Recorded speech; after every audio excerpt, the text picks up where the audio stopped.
Now, not long is left before the ICC World Division 4 Cricket League balls off in Malaysia. Now, Uganda has prepared for that tournament by having a couple of trial tournaments. They went down to the subcontinent and played Qatar, as well as a series of Indian clubs. They also had a bilateral series here against the Kingdom of Saudi Arabia, which has helped, cricket fans to sketch a portrait of how the team will look like. Right now here with me is Dennis Musali. He opened the batting for the under-19 cricket team when they played the World Cup in 2004 and 2006. And it would be a good starting point to ask you, what kind of openers do you think Coach Steve Tikolo is going to use when the team is in Malaysia? There's a change at the top of the order. Usually, in the Division 3 tournament that was in Kampala, we had Ham Kayondo opening with Arthur Chove, but there's a change now. The team captain, Roger Mukasa, has stepped up to lead the team from the front. He will be opening the batting with a youngster who was just coming to the side, Simon Sesazi. So far at the top, there's a really new opening pair for Uganda. And both of them a bit similar in style. Cesars is left-handed and Roger is right-handed, a combination that most teams use in world cricket. There's a chance of the wicket falling early. So who comes in at one drop? At one drop is Ham Kayondo. Ham Kayondo has been was an opening partner for Arthur Chove. But I know Ham at one drop and opening batting, the difference is more or less the similarity. So yes, he can do a steady job. You believe, Shazad has the skill set, to bat through the innings, because coming in at 4, you'd expect him to do that. Yeah, true that.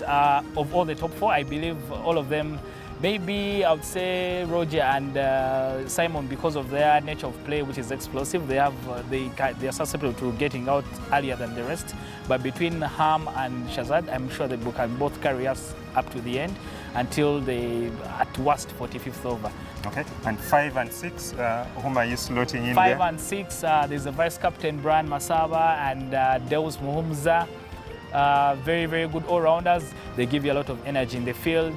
Plus a bowling advantage. Brian has some leg spinners and Deus has proven to be good when trying to break partnerships with this bowling. So you need to have both of them in the middle, and both of them have really improved on their batting. I'm sure they can contribute a very good 30 or 40, and this can be the difference between winning and losing a match. So Deus Moms and Brian Masaba, those are the guys in the middle, to hold the middle before we can send in what we usually call our Russians at the end. Okay, yeah. And speaking of the Russians, who is your wicket keeper? Our wicket keeper, there is also a new change. The selectors have sent out a loud message that they are moving on. We've been stuck in the past. We have not had anyone.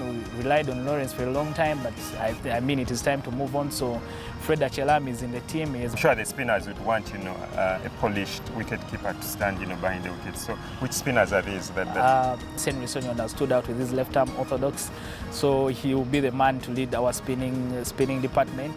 For a very long time, it has been either the former captain Karashan and Franco, but Senyondo, I think, has carried from both of them. With his experience now, he can lead our bowling attack. Senyondo will be doing that with, I'm certain in the playing 11, I'm thinking it should be Ifan Afridi, who we know very well. Afridi is not your ordinary spinner. He's very, very mysterious. You don't know what's coming. It's either the quick one or the knuckleball or the spinner. So. Then the other bowler, we'll talk of Bilal Hassan. Bilal Hassan bowled some very nice pace that we've been missing for a very long time. Then you have in there, of course, the experienced Charles Waiswa with his control. There's the younger Kenneth Waiswa, but who I think will be deputizing for the other two.